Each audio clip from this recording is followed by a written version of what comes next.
तर आता आपण मंदिराकडे जाणाऱ्या रस्त्याने माघारी चाललो होतो किंवा ह्याच रस्त्याने आलो होतो. इथं माझ्या मागे दिसतोय तो फुटाणेवाला. इथं बरेचसे फुटाणेवाले येतात आणि इथं जर तुम्ही फुटाणे घेतले, तुम्हाला वाटलं की आपल्याला खायसाठी इथं, तर जरा काहीतरी आपला गैरसमज होऊ शकतो. हे फुटाणे आहेत इथं राहणाऱ्या माकडांना खायला टाकण्यासाठी.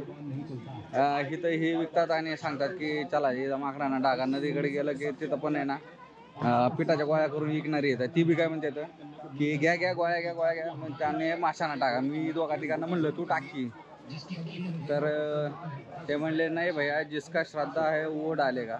बोला तेरा श्रद्धा नाही आहे का. तर असा काहीतरी कार्यक्रम आहे की ती श्रद्धाचा नाही धंद्याचा विषय. ते आपल्याला म्हणतात की घ्या तुम्ही आणि माशाला टाका.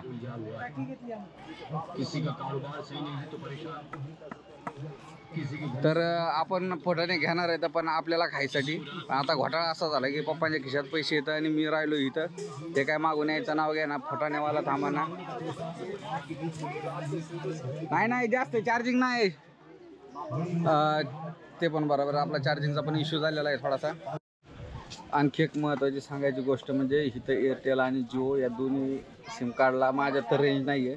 बाकीच्या कोणाच्या असली तर असू शकते मागं पुढं झाल्यानंतर डोंगरात इथं रेंज येणं अवघड आहे. आणि तुम्हाला जी आता फुटाण्यांची गोष्ट सांगितली ती शाला यांची, ती शेरेवड्यांची आणि ती शेरगींची एकच गोष्ट आहे की हे इथून आपण विकत घ्यायचं आहे, तिकडं नेऊन माशांना खायला घालायचं. माशांना खायला घालायच्या नावाखाली नदी खराब करून टाकायची. आता तुम्ही पाहिली की नदी किती क्लिअर होती. आणि हे तुम्ही लाया त्या टाकायच्या म्हणजे बरोबर मासे येत आहे तुमच्या लक्षात. काय पूर्ण सांगायची गरज नाही. त्याच्यानंतर हे फुटाणे माकडांसाठी आणि इथं असणाऱ्या लोकल लोकांच्या पोटा पाण्यासाठी, त्यांच्या धंद्यासाठी. असो आता घोटाळा असा झाला, पप्पा राहिलेत मागं, माझे काय पैसे यायचं नाव घेणार, मला तर खायचेत फुटाणे. त्यांची वाट बघतोय पण ते काय लवकर येत नाही. तर बघू आता किती वेळ वाट बघायला लागते. हो सारखा हो, कॅमेऱ्याच्या मध्ये मध्ये येऊ नका सारखं. बन जाएगा, पहले आप बताइए। पहले होकर तो पैसा नहीं दे बस वही है। दे रहा हूँ और कुछ मंगवाओ, मजा नहीं आ रहा है।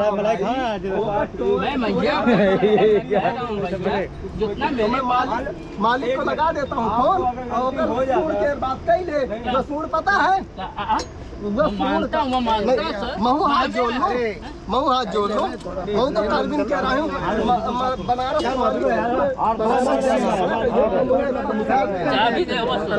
ते 60 रुपये देते काय बार काय होय 5-10 रुपये बंधन काय केलं 5 रुपये बंधन गरीब आदमी है। अब हम तनी तो मैं टच के हो तो क्या कहते तोरी महतारी अरे जा अरे ट्रक वाले से। हाँ है भाई, मेरे पास शूटिंग भी है, बोल दे उसको दिखा दूं। मेरे पास शूटिंग भी है, बोल दे तो दिखा दूं। भैया सॉरी से गरीबी से क्या मतलब है, चूतिया नहीं मांगता है आदमी, वो समझना चाहिए उसके नीचे जाएगा नहीं जाएगा। उन्होंने हाथ छोड़े उन्हें तो ही गाड़ी दे। हमारे पास नहीं मालिक की है, तो रात उठा के मुँह मार दे तो गरीबी से क्या मतलब है। जब तो ही जाना था तो इतनी बड़ी गाड़ी चलावा तो कहूँ गाड़ी कहाँ से निकले कोई ये सीजन का लिमिट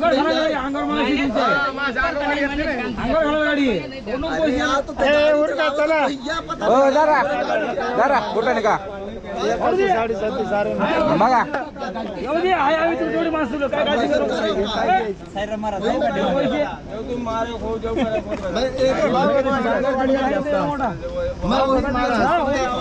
इसको 2,75 400 रुपये घ्या चिक्के होत्याला म्हणा. ते म्हणते त्याला तू 50 जमत नाही 50 पार काय घ्यायचं कमीत कमी 1000 रुपये द्या पाहिजे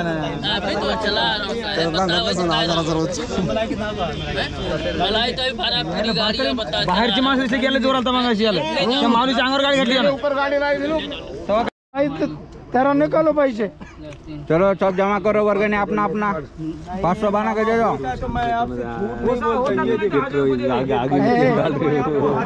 मला काही घे नाही जाओ दे मत सुनो तो ठीक है भाई दे दो. आप लोग से तो हम ही कमा रहे हैं.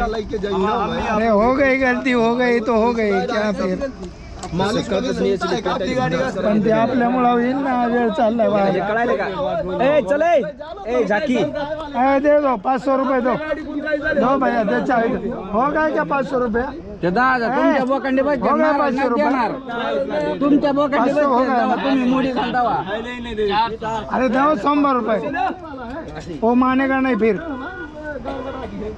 नाही तो 1000 रुपये देतो अरे उसका है नहीं भरना पड़ेगा ना लेके चलो जा गरीब आदमी होता है गलती हो गई उठे पहलवान उठा चलो भैया बांध दे वहाँ से तारों निकालो तो हाँ बांधो बांधो उठ ए भाई उठ चलो सभी आदमी धूप में पीट रहा है चलो हाँ देखे भाई नहीं कहीं याच्यात काय तांबाखूच्या काळ्या आल्या काय फुटाण्यात हरभऱ्याच्या इथं अरे दे भैया पैसे हाय का चला अरे तर हे होतं आजच्या पुरचं मनोरंजन फुटाणे संपत आले धरा तुम्ही फुटाणे का घेऊ का ह्या काय लागत त्याचे आळा चाला इथे पाण्याच्या बाटलीचा बंद तुटला आहे घाला